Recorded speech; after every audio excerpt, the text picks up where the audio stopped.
Bonjour et bienvenue sur le plateau de Bonjour chez vous. Je suis ravie de vous retrouver aujourd'hui. Notre thème du jour est comment prêcher l'évangile à des enfants. Et aujourd'hui, c'est notre invité Philippe Chassé qui va nous apporter la pensée du jour. Et dans Pasteur, j'ai une question, il répondra également à une question. L'engagement à suivre Christ des enfants a-t-il besoin d'être renouvelé à l'adolescence ? Dans la rubrique Culture et Médias, Aurélie nous présentera l'organisme Royal Rangers. Voilà, vous connaissez le programme, je vais retrouver les chroniqueurs.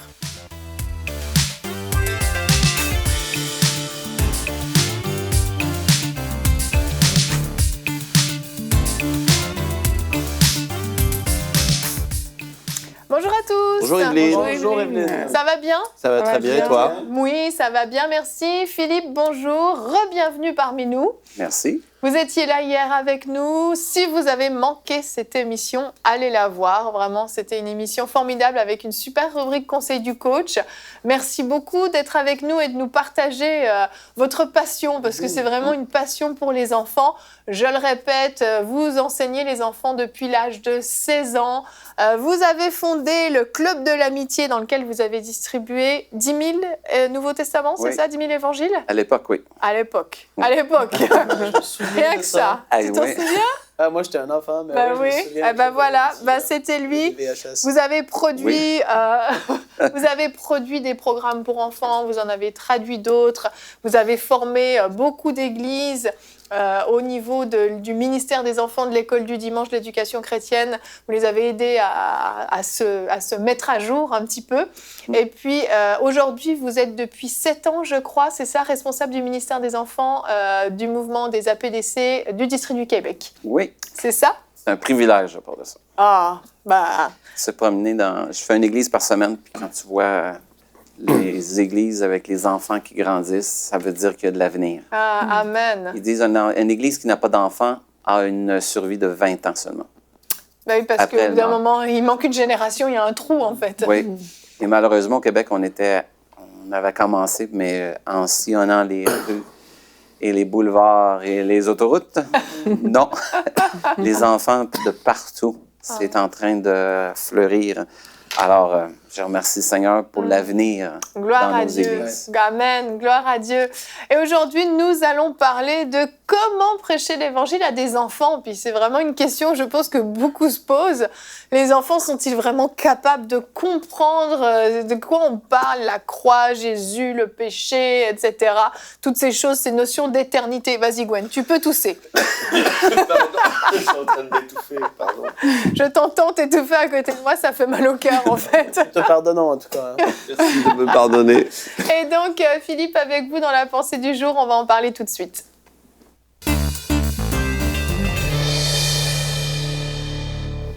Donc, Philippe, le titre de votre pensée est 4-14. Quel titre étrange. 4-14. Pourquoi le 4-14? C'est simple, c'est la plupart des enfants font ils acceptent le Seigneur, ils acceptent Jésus entre 4 et 14. C'est le plus haut taux de, je pense, c'est 80% des enfants de nos églises viennent à connaître Jésus entre 4 et 14. 80%. 80%, ça veut dire, si je fais une campagne d'évangélisation, comme à l'époque, on fait venir un évangéliste, on fait des films, et à l'avant, 80% de la salle serait avancée pour prendre une décision pour Christ. Pouvez-vous vous imaginer? D.L. Moody, qui en faisait à l'époque des campagnes d'évangélisation, disait que lorsqu'il a fait un appel, il y avait eu juste 2 personnes et demie qui étaient avancées. Et un homme m'a dit, mais pourquoi 2 personnes et demie? C'est 2 adultes puis un enfant. Mais en réalité, D.L. Moody a dit, non. C'est 2 enfants et 1 adulte. Pourquoi? L'enfant a toute une vie devant lui et un adulte, malheureusement, pas malheureusement, mais rendu où est-ce qu'on est rendu, à 50 ans, comme moi je suis rendu à 54, il m'en reste moins. Je suis plus proche à rencontrer le Seigneur que j'étais au début. Mais en réalité, c'est la raison. Parce que l'enfant a toute une vie devant lui. Et on ne peut pas perdre 1 minute, une réunion, un temps avec les enfants et ne pas leur parler de Jésus. Et souvent, ça revient à la question qu'ils doivent regarder leur vie est à l'éternité. Souvent, on regarde ce que nous faisons ici maintenant va déterminer où nous allons passer l'éternité. Pour un enfant aussi. Si nous ne parlons pas aux enfants, ils ne s'en soucient pas, mais l'éternité est dans le cœur de l'homme. Tôt ou tard, la question de l'éternité va venir dans ses pensées. L'Ecclésiaste 3.11 nous dit « Il a mis dans le cœur de l'homme la pensée de l'éternité ». L'enfant, tôt ou tard, va y penser à son éternité. Nous avons le privilège de les connecter ses enfants à Dieu par Jésus et leur donner ce qui est le plus précieux, l'espoir d'un avenir. Aujourd'hui, dans la société qu'on vit, on n'a pas d'espoir. Parce qu'on regarde autour de nous, puis souvent, c'est la peur qui mène. La peur de mon avenir, la peur de ne pas arriver. Celui qui a composé « Parce qu'il vit, je n'ai rien à craindre », c'est Bill Gaither. Bill Gaither a composé ce chant-là lorsque son fils est né. Et lui, c'est la peur qui menait, parce qu'il disait, maintenant j'ai un enfant, qu'est-ce qui va devenir de cet enfant-là dans un monde rempli comme on a aujourd'hui? Et c'était sa peur. Mais aujourd'hui, c'est pour ça qu'il a composé le chant, parce qu'il vit, je n'ai rien à craindre. Mes lendemains sont assurés. Entre ses mains, il tient ma vie pour ce temps et l'éternité. Je sais qu'il vit. C'est pour ça qu'aujourd'hui, à cause de cette éternité-là et de cette espérance-là que nous avons, nous devons la transmettre à nos enfants pour qu'ils puissent avoir cette espérance, eux aussi, qu'il y a un Jésus qui est mort pour eux et qui les connecte à Dieu leur Père, qui veut leur faire du bien. C'est la meilleure chose qu'on peut donner à un enfant. J'ai toujours dit, mon père ne me laissera pas nécessairement de l'argent, une maison, mais qu'est-ce qu'il m'a légué était l'éternité, Jésus. Il m'a donné Jésus. Mon père et ma mère m'ont enseigné Jésus. Et à cause de mon père et ma mère, je peux dire, parce qu'il vit, je n'ai rien à craindre. N'est-ce pas merveilleux? Amen, amen. Merci beaucoup, Philippe. L'éternité, c'est quelque chose, on peut se dire, mais les enfants ne pensent pas à l'éternité. Mais si, ils y pensent, parce qu'en fait, les enfants sont confrontés à la mort. Ils peuvent être confrontés à la mort d'une mouche, hein, Gwen? T'aimes beaucoup la mort des mouches? Je ne sais pas pourquoi tu dis ça. Je ne sais pas non plus. À la mort d'une mouche, par exemple, mais parfois ils peuvent être confrontés à la mort de leur chien, leur chat ou d'un être proche carrément. Et donc, la mort amène forcément cette question de l'éternité, en fait. Et les enfants peuvent se la poser vraiment très, très tôt. On peut être surpris des questions qui peuvent jaillir. Et c'est vrai que c'est un excellent point de départ pour amener les enfants au Seigneur. Et vous parliez d'un héritage.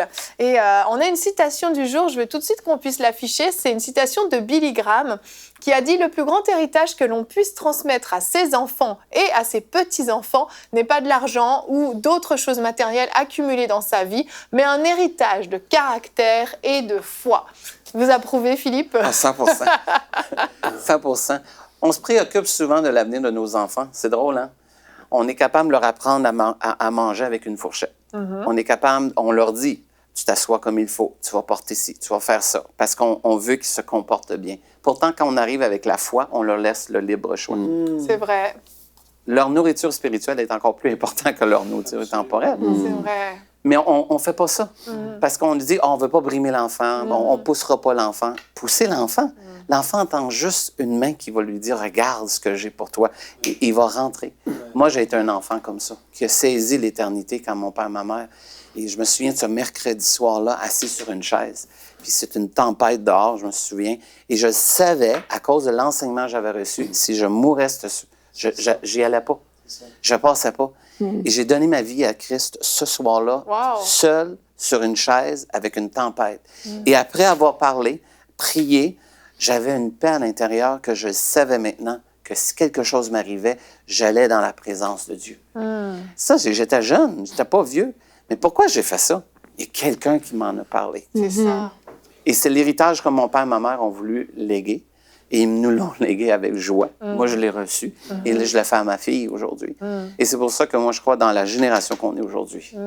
Il faut se réveiller puis regarder bien comme il faut que nos enfants attendent juste qu'on lui donne une direction. Et comment on fait justement pour amener l'Évangile? Donc, vous avez parlé de cette tranche d'âge, 4-14 ans. Déjà, on ne va pas parler de la même façon à des 4 ans et à des 14 ans, mais comment on fait pour leur expliquer cette histoire, en fait, d'un Jésus qui, en fait, est Dieu, le Fils de Dieu, qui vient sur terre, etc. Ça peut être compliqué pour des enfants. Comment vous faites? Moi, je crois que Jésus avait la meilleure méthode, c'est des paraboles. Commençons avec des histoires. Et l'histoire va amener qu'on peut, après, l'enfant peut voir, puis un coup de raconter l'histoire, il va associer maintenant. Jésus, c'est ça qu'il faisait, puis je crois que les enfants aiment les histoires. Mais il ne faut pas cacher. Disons les vraies affaires. Mais en même temps, un enfant de 4 ans, si je lui dis « Jésus veut te laver avec son sang », il va faire ça. C'est vrai. Il y a- Même des adultes. Ça va toujours fasciner. Des fois, les enfants sont dans les réunions, puis on est en train de chanter nos chants, puis « Ah, le sang me couvre Oui. Puis là, je vois les petits-enfants sont là. Ah, non.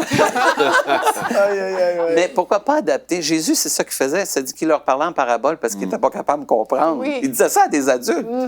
Nos enfants sont capables d'apprendre qu'il y a quelqu'un qui est venu les sauver. Il y a quelqu'un qui tu peux leur dire qu'ils sont perdus, mais il y a quelqu'un qui a envoyé son Fils pour les trouver. Et cette personne-là, c'est Jésus. Et on peut faire plusieurs... il y a sur le site Pinterest, il y a beaucoup d'idées là-dessus. Il y a même sur Calvary, il y a le chemin du romain qui existe. C'est des moutons.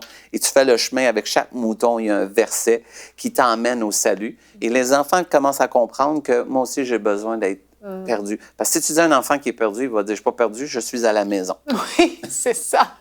Ma fille, dernièrement, on priait et je lui faisais répéter une prière. Et puis à un moment, je disais merci Jésus parce que tu m'as sauvée.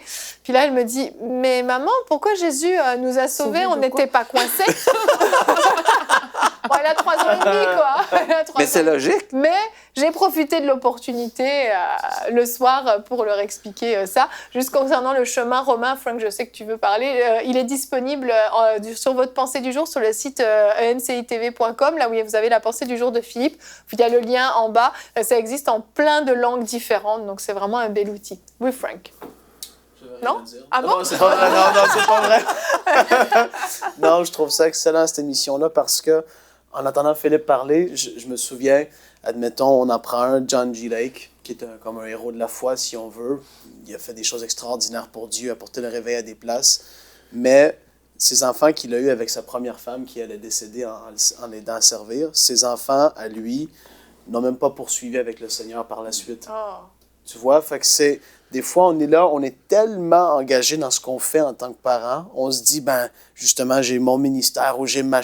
Et les enfants, c'est comme des fois, tu peux te poser la question, pourquoi il y a certaines personnes qu'ils ont mis au monde, en fait, parce qu'ils semblent être comme juste un trop. Oui. Je sais que des fois, c'est pas évident en tant que parent. Des fois, oui, les enfants prennent du temps et de la place, entre guillemets. C'est normal, ils sont là.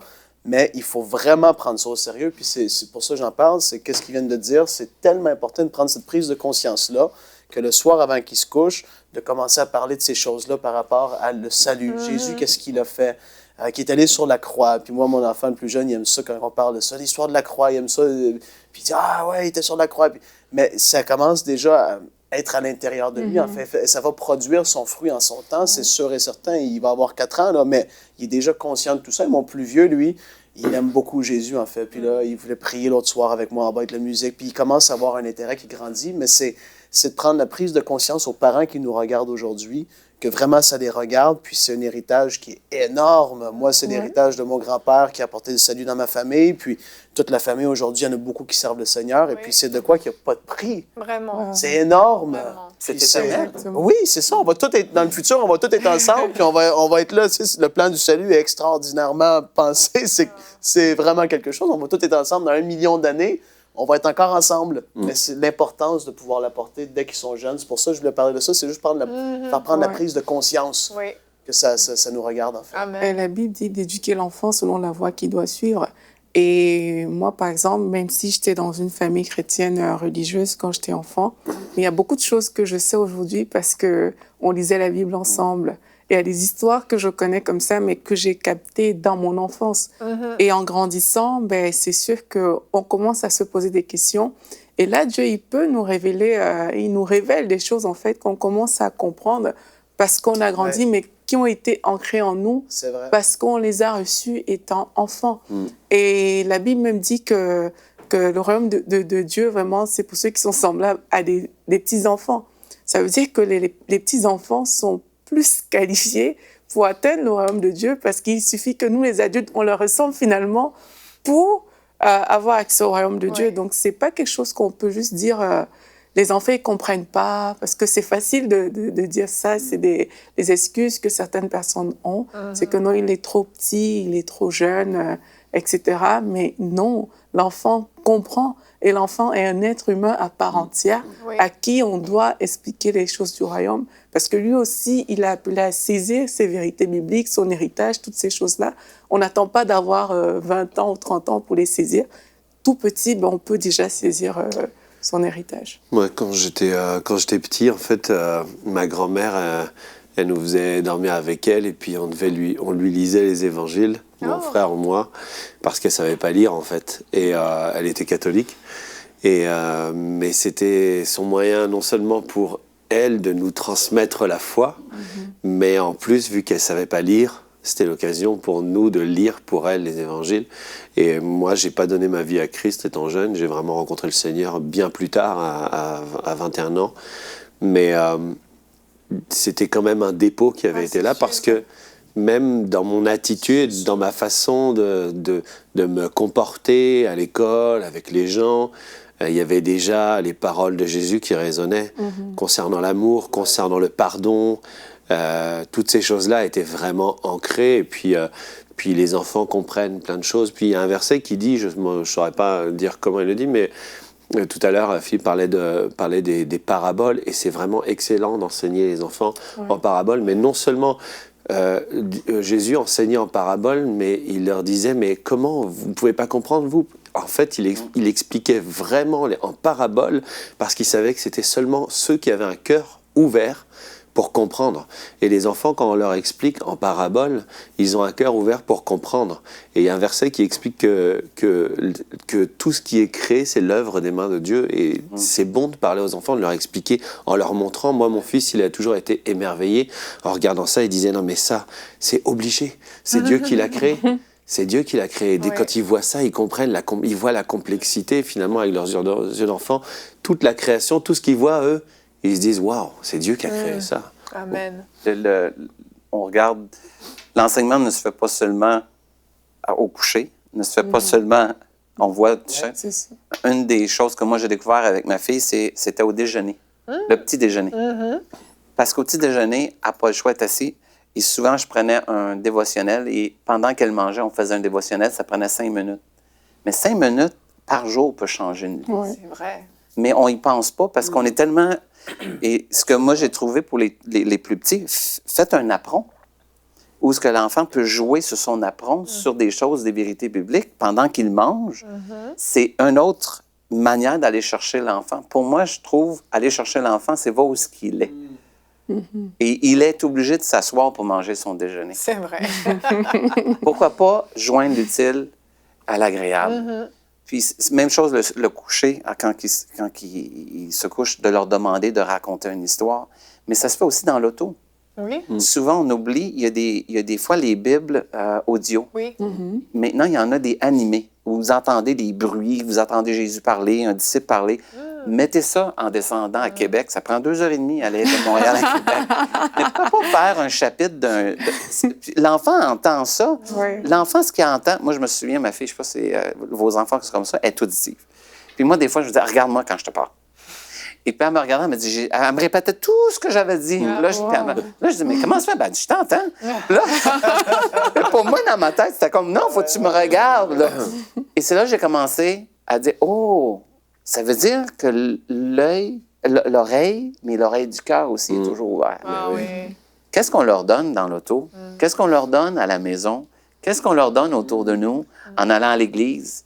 Et combien de parents j'ai vu dans l'auto en allant à l'église, tout ce qui se dit, c'est pas tout à fait ce qu'on veut entendre à l'église, mais l'enfant l'entend. Ouais. Donc, pour moi, je trouve chaque occasion d'apporter Jésus de différentes façons, créatives ou non, fais un gâteau, puis fais-lui écrire dessus. C'est quoi ton verset que t'aimes? C'est quoi? Mets-moi un dessin en crémage de Jésus, là. Il y en a qui n'aimeront pas passer du sucre, mais écris Jésus avec tes carottes, mais l'idée en arrière, c'est toute occasion. Oui. Tu sais, la Bible, elle dit prêche l'Évangile. Et hors contexte, mais prêche l'Évangile en temps. Mais moi, je crois, tout autour de nous. L'automne, tu fais des feuilles, là, parle de la création, fais-y faire, puis on loue Dieu avec des feuilles, comme les arbres vont louer Dieu. Et plus qu'on le fait avec passion, plus l'enfant... Parce que c'est ça, prêcher l'Évangile, c'est pas juste l'asseoir puis lui dire « Jésus est venu ». C'est ça. C'est plus que ça. C'est tous les moments de la journée sont importants. Pour moi, en tout cas. Puis c'est qu'est-ce que j'ai découvert avec les enfants, ils sont juste prêts. Ouais. Mais quand, on ne le sait pas. Oui, ça, c'est vrai. Ils sont doués pour nous prendre de court. Mais ils veulent apprendre. Oui. La Bible a dit l'enfant laisse déjà voir par son enfance ce qu'il va être plus tard. Mon fils, il a une mémoire auditive aussi comme ça, et des fois il joue à sa Xbox là comme ça, puis mais après il est capable de ressortir tout un passage d'une prédication de Marcello Tunasi, et une limite et tout ça. Non, c'est vrai. Et je me souviens que quand il était plus jeune, il voulait pas aller à l'école du dimanche. Il a 13 ans, il voulait pas y aller. Il voulait rester dans la salle avec moi, mais il amenait sa console comme ça. Moi, je préférais qu'il vienne, qu'il ait sa console. Mais n'empêche qu'après, il me disait, mais il a dit ça, le pasteur, il a dit ça, le pasteur. Alors que des fois, on s'en rendait pas compte. Pour moi, pour les gens, il est en train de jouer, mais ils entendent l'évangile au moins et baignent dedans. Et des fois, ils sont en train de faire d'autres activités. Plutôt que de les brimer, finalement, à leur dire, ah bah, écoute, ou fais ci, ou fais ça. Peut-être qu'ils font leur activité, mais on met des chants de louanges, on met une prédication, tout ça. Ils ont toujours les oreilles, ils entendent tout, les enfants. Mais c'est vrai, ce que vous dites, c'est que de prêcher l'Évangile, c'est pas arriver là, bon, repens-toi, tu as péché, tu es ci, tu es ça. On doit vraiment adapter, et prêcher l'Évangile, c'est aussi, il y a tout ce qui a été dit, mais il y a aussi le prêcher par notre attitude, par la façon dont on se comporte, par notre capacité à pardonner quand ils vont faire des erreurs, des bêtises, notre capacité à être compatissant, notre capacité à être aimant, notre capacité à être à leur écoute, etc., etc. Toute cette façon de faire, en fait, qui fait qu'on leur prêche l'Évangile au quotidien, du matin jusqu'au soir, par notre attitude. Et vraiment, il ne faut pas se limiter justement à lequel il y a un temps dans la journée uniquement qui est réservé pour ça. Et puis là, on va parler de Jésus, puis là, on va prier, puis là, on peut faire des cultes familiaux et tout ça, c'est formidable. Mais qu'est-ce qu'il y a autour, en fait? Et c'est vrai que c'est vraiment dans le quotidien qu'on peut vraiment amener ça. Et on a fait un petit sondage auprès de vous, chers téléspectateurs. Nous vous avons demandé sur notre chaîne YouTube, selon vous, à quel âge est-il préférable de donner sa vie à Christ? Vous avez été 33% à dire avant l'âge de 8 ans, 22% entre 8 ans et 13 ans, 37% entre 14 ans et 18 ans et 9% après l'âge de 18 ans. Et en fait, quand on lit les commentaires, parce qu'on voit que ça se tient quand même, il y en a plusieurs qui le voient quand même. 37%, c'est quand même la majorité, 14-18 ans, quand même plus tard. Mais quand j'allais lire les commentaires, en fait, beaucoup de personnes disaient en gros, il n'y a pas d'âge. Puis c'est vrai, il n'y a pas d'âge parfait. Mais le plus tôt, c'est le mieux. Oui. Parce qu'il est candidat pour la perdition éternelle aussi. S'il arrive quelque chose et à de l'inverse, ça dépend de l'âge. Ça dépend de l'âge. Mais la conscience qu'il a du bien et du mal, il faut le dire aussi, parce qu'il y a des gens qui ne pensent pas ça. Ça montre qu'on est vraiment dans l'erreur avec les statistiques que Philippe montrait tout à l'heure. Parce que 14 ans, et puis là, la majorité pense que c'est 14, tu vois. Déjà, on a une mauvaise stratégie. Exactement. Et puis justement, Philippe, on a reçu une question Pasteur, j'ai une question de Joyce du Congo qui a demandé si l'engagement à suivre Christ des enfants a-t-il besoin d'être renouvelé à l'adolescence. Donc vous nous parlez des 4-14 ans qui sont des bons terrains, mais un enfant qui reçoit Christ à 4 ans, est-ce qu'arrivé à l'adolescence, il n'aurait pas besoin justement de renouveler cet engagement? Est-ce que cet engagement est vraiment valable si jeune? Quand j'ai reçu la question, la première chose qui m'est venue, c'est, dans le fond, elle a 2 volets. La première, c'est si l'enfant a le fruit d'une repentance, et la deuxième, si l'enfant n'a pas le fruit d'une repentance. Oui. Tant et aussi longtemps qu'un enfant ne manifeste pas par ses actions un fruit de repentance, il s'est engagé des lèvres, mais pas du cœur. Oui. Il peut avoir répondu à un appel au salut par émotion, mais non par conviction. La Bible dit dans Matthieu 7-16, « Vous les reconnaîtrez à leurs fruits ». Jésus s'adressait aux gens et parlait des scribes, mais c'est aussi vrai pour quiconque. Si un enfant n'a pas le fruit, nous continuons à le considérer comme une âme qui a besoin de salut. Moi, je crois, dans mon cas, c'était graduel. Par contre, si un enfant manifeste une repentance, c'est 1 Corinthiens 13, 11 qui répond bien à cette question. C'est Paul, il dit, « Lorsque j'étais enfant, je parlais comme un enfant. Je pensais comme un enfant. Je raisonnais comme un enfant. Lorsque je suis devenu un homme, j'ai fait disparaître ce qui était de l'enfant. » Le langage et la compréhension du salut s'adaptent à l'évolution de l'enfant. C'est Jésus qui l'a dit, le Saint-Esprit, c'est celui qui convainc même un enfant. Il s'adapte à l'âge et au niveau d'apprentissage de l'enfant. Et on le voit avec Samuel, l'émission d'hier, on a entendu Gwen en parler.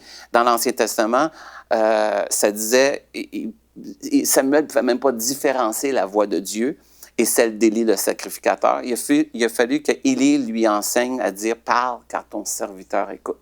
Parce qu'il ne savait même pas que c'était Élie ou c'était Dieu. Il ne savait pas différencier, oui. Mais cela a changé parce que après, on ne voit plus jamais Samuel s'adresser à Élie. Il l'avait appris. Puis même si Dieu lui a confié un message d'adulte, Samuel a reçu un message d'adulte en tant qu'enfant. Il a été capable de le transmettre à Élie. Après cela, nous ne voyons plus Samuel jamais douter. Il s'adresse à Dieu lui-même, puis Dieu a développé une relation avec lui en évolution. Et c'est ça que moi, je crois qu'on oublie. On ne voit pas David, Samuel, ou Joseph, ou Jérémie, et on les voit seulement évoluer et apprendre, mais on ne les voit jamais renouveler un vœu.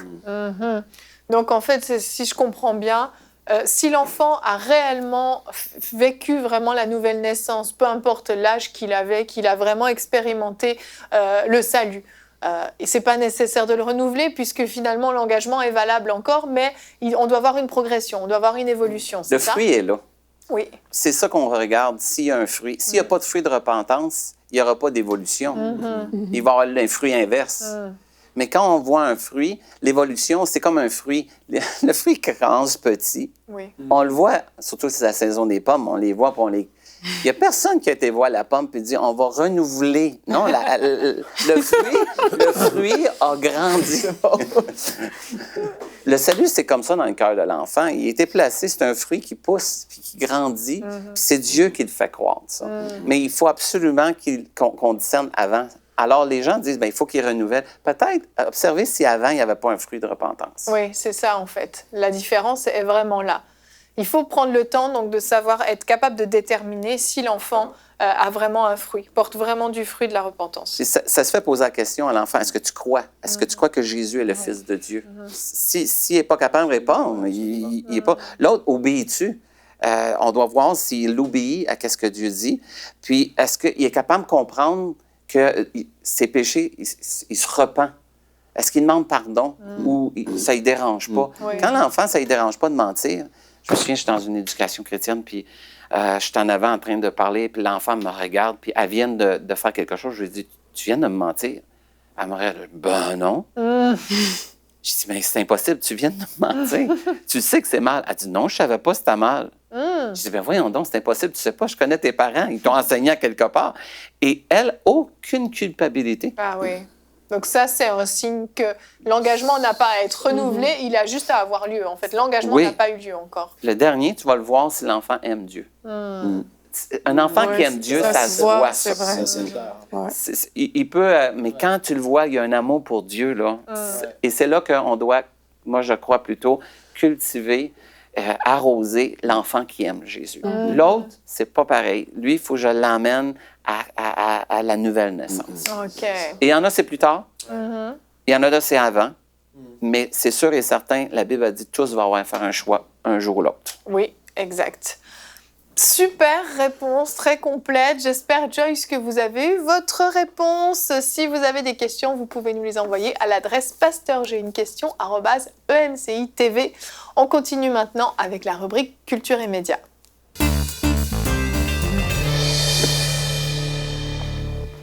Aurélie, je me tourne vers toi maintenant. Tu nous présentes ton organisme. On est dans le thème des enfants. On continue avec les enfants. Royal Rangers. Yes. Royal Rangers. Je ne pourrais pas le dire aussi bien que toi, Frank, mais je vais essayer de dire Royal Rangers. Ouais, c'est Ouais, bien. c'est pas Voilà. mal, c'est pas Bravo. mal. Je me suis concentrée. Qu'est-ce Qu'est-ce donc que cet organisme, Aurélie? Bon, on va parler de scoutisme évangélique. Donc, c'est un mouvement, en fait, international de scoutisme au service des églises évangéliques. Et en fait, la vision de Royal Rangers, c'est d'amener les enfants... Tu peux le dire à la française. Rangers.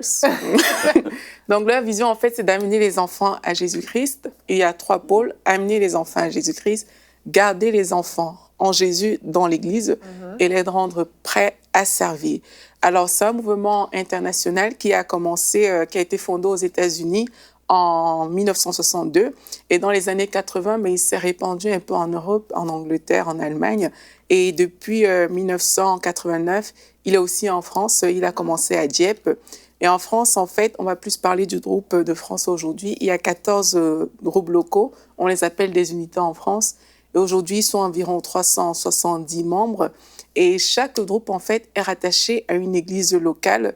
Et dans l'église, il y a des responsables chrétiens engagés qui gèrent tout ça. C'est super. Donc, ouais, c'est vraiment quelque chose de très bien pour les plus jeunes. Et en fait, l'association est vraiment ouverte à tout le monde, quelle que soit ta confession, quel que soit d'où tu viens. C'est tous les enfants et les adolescents. Il n'y a pas de distinction sociale, d'origine, etc. C'est pas réservé aux enfants chrétiens. Donc, non, c'est pas réservé aux enfants chrétiens, pas réservé aux enfants d'une église évangélique, pas du tout. Mais vraiment, c'est ouvert à tous. En fait, comment il fonctionne? Il fonctionne avec un programme éducatif. Et le but du programme, ça vise vraiment à ce que les enfants aient un développement équilibré. Et il y a 4 domaines auxquels ils s'attaquent. C'est le domaine physique, intellectuel, spirituel et le domaine social. Donc, ils travaillent vraiment dans ces 4 domaines-là avec les enfants. Et quand on regarde un peu comment ils fonctionnent, ils ont un emblème. Et là, sur leur emblème, on peut voir différentes choses. On peut voir des signes. Vous voyez, il y a des signes, il y a des étoiles sur l'emblème. Et chaque chose a sa signification, en fait. Les 4 points jaunes, en fait, ça parle de tout ce qui est croissance. Je vous ai dit, il fonctionne dans 4 domaines. Et c'est ça qui est mis un peu en avant ici.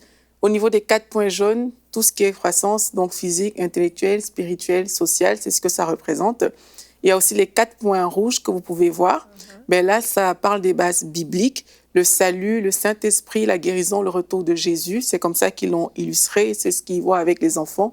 Les points bleus que vous pouvez voir, les 8 points bleus, mais ça parle des qualités d'un Royal Rangers. Il doit être attentif, il doit être pur, il doit être honnête, il doit être courageux, il doit être fidèle, il doit être poli, obéissant et spirituel. C'est autant de qualités qu'ils développent. Et ils ont une règle d'or au sein des Royal Rangers, c'est que tout ce que tu veux que les autres fassent pour toi, mais tu dois le faire aussi pour eux. Ah, c'est vraiment ce qu'ils enseignent aux enfants. Et leur mot d'ordre, c'est le Royal Rangers est toujours prêt. Donc, quand on va là-bas, c'est vraiment une formation, c'est vraiment un camp. Et puis, il y a des responsables au sein de ce groupe-là. Et les responsables, ils suivent certaines formations. En fait, pour être responsable, il faut avoir au minimum 17 ans. Et ils suivent des formations de premiers secours, surveillants, baignade, c'est ça. Donc, quand les enfants vont peut-être dans l'eau, il y a des personnes qui sont vraiment là pour les surveiller. C'est bien encadré, quoi. Oui, c'est vraiment encadré. C'est pas juste qu'on laisse les enfants comme ça. Et même en interne, ils ont aussi des formations, ils ont des camps. Ils ont des camps qu'ils ouvrent à tout le monde. Ils ont des camps pour les formations, ils ont des camps pour les enfants. Et le but, c'est vraiment de découvrir la vision et le fonctionnement des Royal Rangers. Et puis, c'est d'apprendre aussi des techniques de scout. Et là, d'ailleurs, ils précisent sur leur site que le prochain camp aura lieu du 30 mai au 2 juin à Gaillefontaine, c'est en France. Donc, et puis, c'est moins cher aussi, je trouvais, parce que le prix, c'est de 100 €. Ah oui. Et ça couvrait tous les frais de séjour, nourriture, matériel nécessaire pour la formation. C'est génial. Franchement, moi, j'ai trouvé ça... On a quelques photos, je pense, qui illustrent un petit peu leurs activités. On peut peut-être les faire passer. Oui, on a des photos. Là, c'est des formateurs, donc c'est des personnes qui on sont voit là la tenue pour de scout, encadrer. Vraiment. Ben, j'allais te poser la question s'il y avait des tenues, des badges. Ils ont des tenues, des écussons. En fait, chaque niveau, pour valider un niveau, on va te donner un écusson. Et il y a beaucoup de tranches d'âge, en fait, qui... C'est de quel âge à quel âge qu'on peut C'est de s'inscrire 4 là-bas? à 17 ans. OK. Et là, en fait, en fonction des âges, si vous voulez, chaque âge a son nom et a sa façon de fonctionner. Par exemple, les 4 à 5 ans, on les appelle les flèches de feu. Et eux, qu'est-ce qu'on les enseigne quand il y a... Ça te plaît, hein? On les enseigne les rudiments du scoutisme à travers la thématique de l'âge de Noé. Donc, en fait, chaque tranche d'âge a vraiment des livres adaptés aussi pour chacun, avec des dessins, etc. Et pour les 4-5 ans, qui sont des flèches de feu, ben, eux, c'est vraiment les rudiments, c'est toutes les petites bases. Et on se base sur l'arche de Noé pour pouvoir enseigner ça. Maintenant, il y a les 6-8 ans, et eux, on les appelle des pionniers. Donc, qu'est-ce qu'on les apprend? Eux, on apprend les 8 points de l'étoile bleue. Donc, on a parlé tout à l'heure du caractère qu'ils doivent développer. Mais ça, on apprend au niveau des 6-8 ans. Et là, il faut qu'ils puissent développer ces qualités-là qui lui permettent vraiment de fonctionner. Et là, comment on fait pour leur enseigner? Ben, ils utilisent des animaux différents qu'il va voir dans son carnet. Il y aura des animaux. Et sur la base des animaux, comment ils se comportent. Mais là, on va pouvoir enseigner à l'enfant tous ces points de son caractère qu'on a envie de développer. Et puis, il y a les messagers. Les messagers, c'est de 9 à 11 ans. En fait, le messager va pouvoir s'engager, approfondir ses connaissances grâce au manuel aussi pour son âge. Donc là, on est déjà plus ou moins grand, l'enfant grandit. Et là, l'enfant peut déjà aussi se dire, OK, ben, moi, je veux m'engager pour suivre là-dedans. Les aventuriers, c'est des 12 à 14 ans. Donc lui, il est déjà pas mal équipé, il est un peu plus autonome et lui, on commence à lui donner quelques responsabilités. Donc, à partir de 12 à 14, on commence à lui donner des responsabilités. Il peut commencer à surveiller, il peut commencer à faire des petites choses. Et puis, le dernier groupe, c'est le groupe des conquérants de 15 à 17 ans. Et eux aussi, c'est pareil, ils sont déjà assez grands et ils peuvent déjà endosser certaines responsabilités. Et en fait, pour chaque groupe, il y a ce qu'ils appellent des brevets. Donc, c'est comme si les enfants passaient des tests. Et quand tu as réussi ton test, on te donne un écusson. Mais c'est ça qui montre C'est vraiment comme chez les scouts. Voilà, tu as réussi. Vous y connaissez peut-être plus en scout que moi, Frank. C'est ça, c'est plus qu'il faut, mettre des écussons. Voilà, c'est ça. Tu passes des petits... Tu dois allumer ton feu. T'inquiète, tu connais rien au scout, c'est bon. Le cliché du feu, là. C'est merveilleux. Ah, c'est génial. Ouais, c'est vraiment bien. Et puis, il y a des camps, comme on a vu sur les photos, qui sont mis en place. Et en France, en fait, il y en a pas mal dans différents coins de la France. Et sur leur site, en fait, on retrouve des contacts, on retrouve aussi des lieux où est-ce qu'ils sont implantés. Donc, là, leur les site, personnes... c'est quoi? royalrangers.fr, c'est oui, ça? Oui, royalrangers.fr. Donc, c'est Rangers, il a S. Parce que... Ah oui, Rangers. Oui, donc c'est ça, vraiment. C'est quelque chose qu'on peut recommander, surtout à cause du but, parce qu'ils ont constaté qu'à l'adolescence, les enfants délaissaient des églises. Oui. Et ils ont vraiment eu à cœur de proposer des activités aux enfants qui font que non seulement ils pourront eux aussi évangéliser, parce que dans les camps, comme on a vu, c'est ouvert. Donc, tu peux ramener tes amis qui ne sont pas forcément chrétiens. Et eux aussi, en apprenant, ils vont pouvoir découvrir la parole parce qu'ils sont attachés à des églises locales. Donc, c'est vraiment très bien. C'est à recommander à tous les parents. Ah, vraiment, c'est super. Qu'en pensez-vous autour de la table? C'est génial. Moi, c'est l'élément qui est le fun, c'est qu'ils sont dans la nature. Et la nature parle d'un créateur. Oh, c'est vrai, ça. C'est vrai. Amen. Quand tu t'en vas dans la nature, tu ne peux pas ne penser qui a créé toutes ces choses-là. Alors, moi, je trouve ça formidable. C'est génial. Moi hein? aussi, j'aime bien. Ouais, c'est sûr. Je verrais trop tes fils faire ça. Il ferait des camps et des trucs. Ouais, c'est ça. C'est vrai, Ils allumeraient des feux. Comme ça.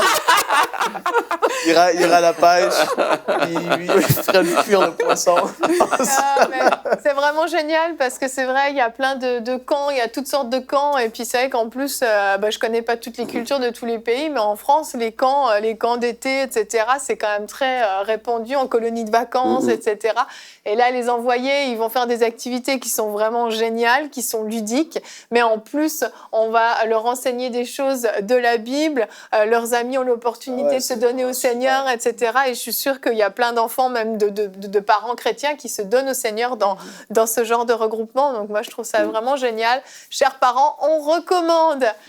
Philippe, merci encore infiniment d'être venu sur le plateau de Bonjour chez vous, de nous avoir partagé votre cœur, votre passion pour les enfants. Et je crois vraiment à la maison qu'il y a des parents, des moniteurs, il y a un feu qui s'est allumé dans votre cœur et ne laissez pas éteindre ce feu, vraiment continuez, persévérez. Je rappelle le site e-éducation, c'est ça? Oui. .ca? Non, c'est e-éducation. Mettez-les sur votre site parce que c'est DQAPDC. Ah, ok, d'accord, on vous le mettra en bas de la pensée du jour de Philippe, Merci. comme ça vous pourrez cliquer sur le lien. Et c'est gratuit. Et c'est gratuit surtout, donc plein de ressources extraordinaires. Quant à nous, on va se retrouver demain. Comment vaincre ma timidité sera notre thème. Et nous aurons la rubrique C'est mon histoire avec Cospiel qui nous a partagé son témoignage. Merci à tous, merci Philippe et bonjour chez vous.